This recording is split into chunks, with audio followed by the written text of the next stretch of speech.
This 5.3 LT has great manners off-road. It's idling at about 500 RPM. Tremendous torque right off idle.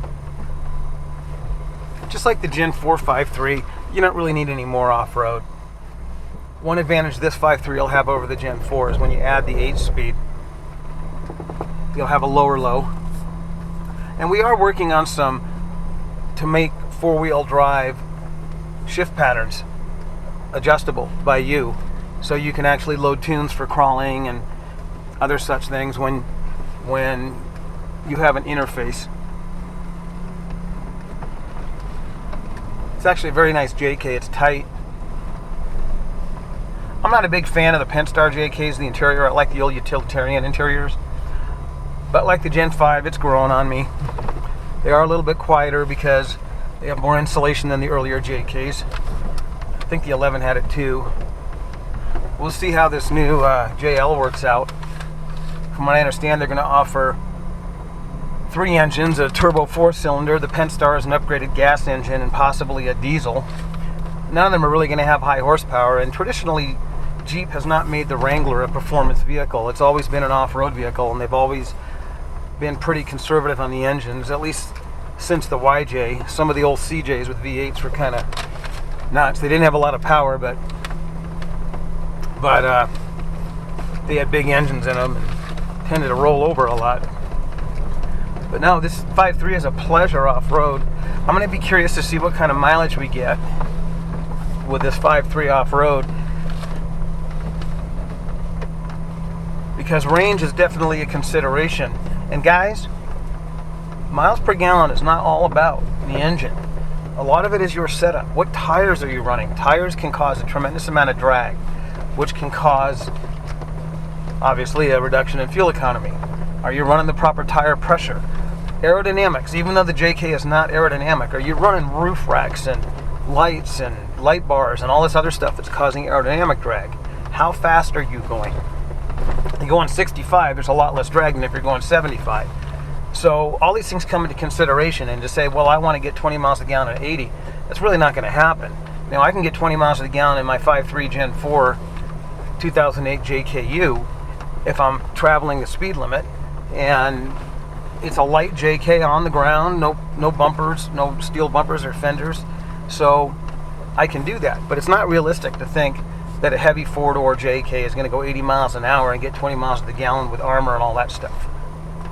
So this 5.3 is really becoming one of my favorite engines, this LT engine. And we'll do some more testing and I'll be back. Alright guys, so I just wheeled for about an hour with this 5.3, and all I can say is it's awesome. It has very docile drivability. The transmission shifts excellent in between the gears. There's no lurching or surging, so you're not getting that four-wheel drive hunting and searching around.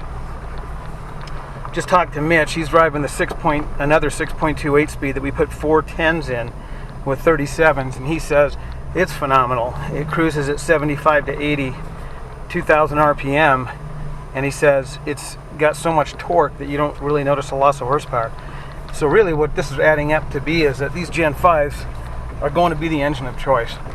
This 5.3 is awesome. I think that if I build another JK for myself, this is going to be the engine that I get.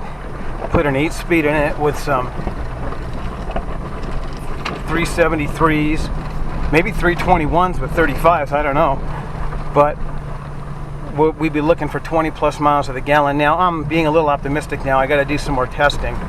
But I can tell you that I drove this Jeep from Vegas to the hump to Pahrump and wheeled it for over an hour, and I used less than a quarter of a tank.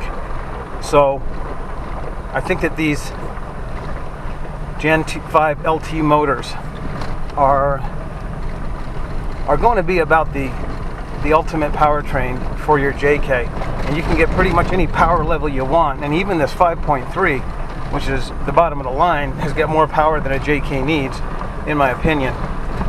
So keep an eye out. We've been working diligently on this install. We've gone from a cottage industry back in 2008 and 9 to semi-production to now full production.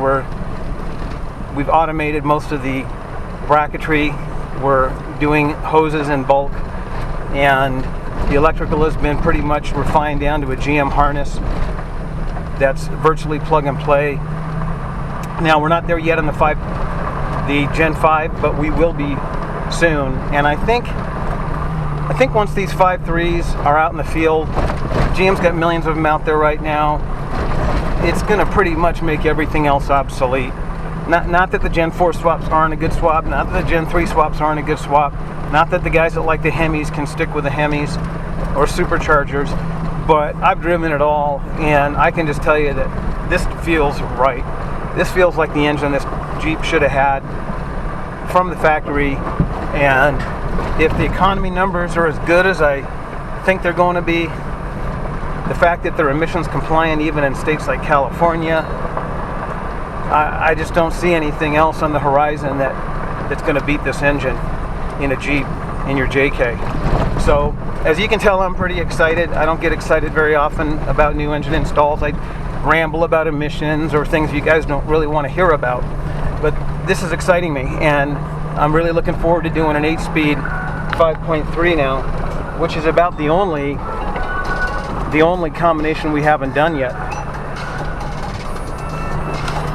So stay tuned, and we're going to be back with some more interesting builds. Thanks.